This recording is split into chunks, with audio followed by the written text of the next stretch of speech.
मी अमेरिकेमध्ये शिक्षण घेतलं. मग बिझनेस सुरू केला ओके. फार्मास्युटिकलचा.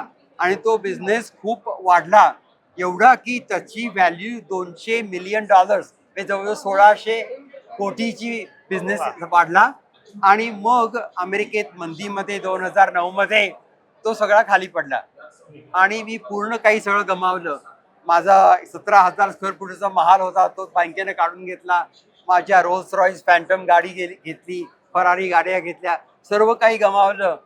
पण निराश न होता परत तो बिझनेस पुन्हा सुरू केला. त्याची जी गोष्ट आहे ती या पुन्हा श्री गणेशा म्हणून नाव ठेवलंय. पुन्हा श्री गणेशा. त्याच्यामध्ये बिझनेस बद्दल बरीचशी माहिती आहे, कसा बिझनेस चालवायचा आणि कसा बिझनेस वाढवायचा याच्यावरती माहिती आहे. उद्योजकांनी घ्यावं हे पुस्तक. ज्यांना उद्योजक व्हायचं आहे तरी सुद्धा हे पुस्तक घ्यावं.